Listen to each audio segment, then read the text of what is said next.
Greetings everyone, students. Cash flow statement chapter से कुछ ऐसी छोटी छोटी प्रॉब्लम्स को चलिए डिस्कस करते हैं जो बहुत इंपॉर्टेंट हैं। 1 मार्क में या 3 मार्क में क्वेश्चन आ जाता है और हम जल्दबाजी में उसमें मिस्टेक कर देते हैं कोई ना कोई। तो ऐसी 4 ट्रांजेक्शन्स मैंने ली हैं स्टूडेंट्स। चलिए इनको डिस्कस करेंगे और साथ साथ इनका सॉल्यूशन भी देखेंगे क्या है। फर्स्ट ट्रांजैक्शन देखिएगा, x limited made a profit of rupees 50,000, यानी एक्स लिमिटेड का प्रॉफिट कितना हुआ 5 lakh rupees before considering depreciation on machinery rupees 60,000 and loss on sale of furniture rupees 20,000. State the amount to be shown as cash flow from operating activities. इस तरह का question 1 mark में भी possible है students. होता क्या है, हम क्वेश्चन को फटाफट पढ़कर बिना पूरा समझे उसका आंसर मेंशन कर देते हैं।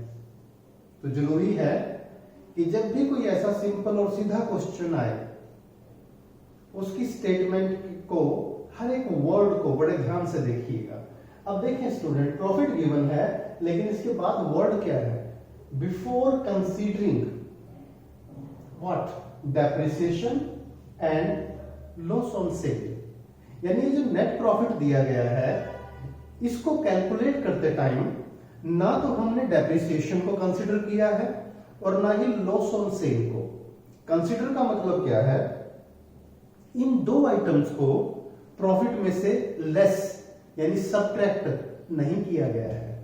यानी अगर यहां होता आफ्टर कंसीडरिंग तो हम क्या करते, जो नेट प्रॉफिट है cash flow from operating activity में कन्वर्ट करने के लिए नेट प्रॉफिट में ये दोनों अमाउंट डेप्रिसिएशन और लॉस ऑन सेल इनको हम ऐड करते। अब क्योंकि ये अमाउंट्स डिडक्टेड ही नहीं है, इसका मतलब ये हुआ जो प्रॉफिट गिवन है रुपीज 5 लाख का वो ऑलरेडी क्या है, that itself is a cash flow from operating activities. अब समझ लीजिए स्टूडेंट्स, हम फटाफट इसे पढ़ेंगे और हम लोगों की आदत क्या होती है, नेट प्रॉफिट में डेप्रिसिएशन भी ऐड करना है, लॉस ऑन सेल भी ऐड करना है। ऐड तो करते हैं लेकिन कब, जब ये आफ्टर एडजस्टमेंट हो, आफ्टर कंसीडरिंग हो। अब यहां क्या है, बिफोर कंसीडरिंग, इसका मतलब डेप्रिसिएशन और लॉस ऑन सेल। ये नेट प्रॉफिट को इन्होंने इफेक्ट किया ही नहीं। जब इफेक्ट ही नहीं किया तो प्लस माइनस का सवाल ही नहीं, तो हमारा आंसर होगा इटसेल्फ रुपीज 5 लाख। अब स्टूडेंट्स सेकंड क्वेश्चन की तरफ चलते हैं।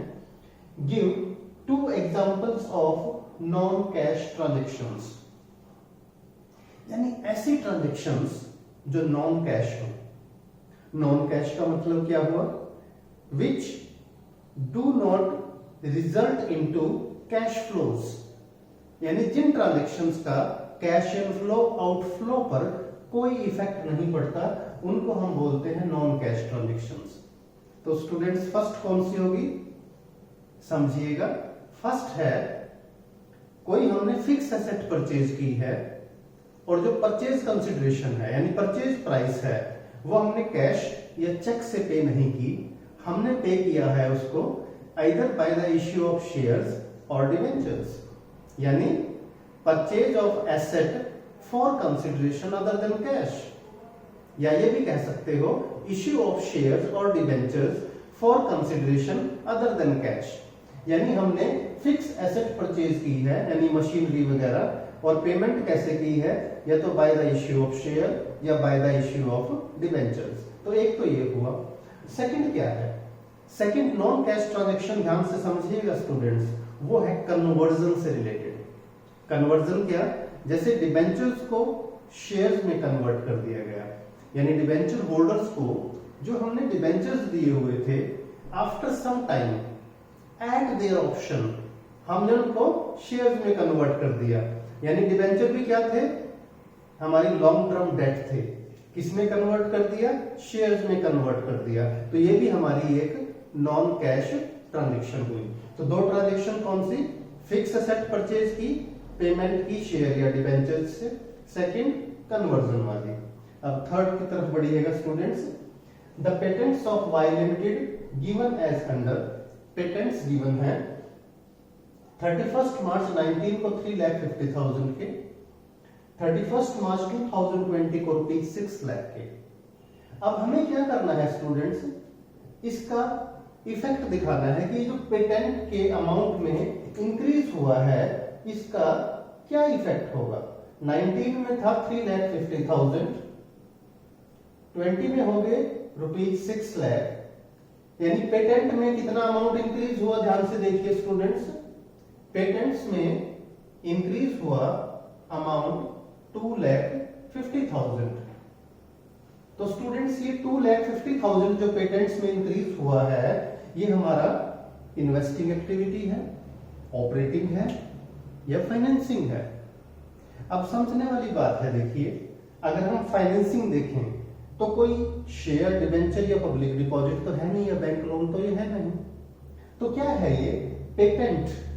पेटेंट ध्यान से समझिएगा स्टूडेंट्स, हमारी एक लॉन्ग टर्म एसेट होती है, और लॉन्ग टर्म एसेट में जब भी इंक्रीज हो, इंक्रीज कब होगा, जब उस एसेट में हमने कोई एडिशन किया हो। एडिशन का मतलब उस एसेट को हमने एक्वायर किया हो, परचेज किया हो। यानी ये जो 2,50,000 का हमारा पेटेंट्स इंक्रीज हुआ है, इसका सिंपली मतलब है परचेज ऑफ पेटेंट्स, और ये हमारी एक इन्वेस्टिंग एक्टिविटी हुई। यानी परचेज ऑफ पेटेंट्स 2,50,000, यानी एक तरह से कैश यूज हो गया हमारा, और ये एक इन्वेस्टिंग एक्टिविटी हुई। फोर्थ की तरफ बढ़ते हैं स्टूडेंट्स।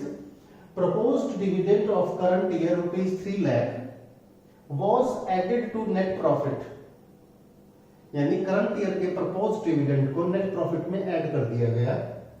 इज इट करेक्ट, क्या ये सही है? अब आपको आंसर देना है यस और नो में, और विद रीजंस भी आप लिख सकते हैं। तो इसका आंसर क्या है students? No, it is not correct. जो करंट ईयर का प्रपोज्ड डिविडेंड होता है उसे कभी भी नेट प्रॉफिट में ऐड नहीं करते, because it is a contingent liability.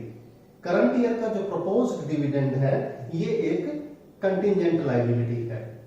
तो स्टूडेंट्स, ये छोटा सा लेक्चर मैंने आपके लिए बनाया था ताकि जो छोटी छोटी प्रॉब्लम्स हैं लेकिन उनकी वजह से मार्क्स हमारे कट सकते हैं, डिडक्ट हो सकते हैं, उनके लिए आप तैयारी करें। आने वाले वीडियोस में ऐसे कुछ और क्वेश्चंस हम लेकर आएंगे, डिस्कस करेंगे आपके बेनिफिट के लिए। वीडियो अच्छा लगे तो अपने फ्रेंड्स के साथ शेयर करें।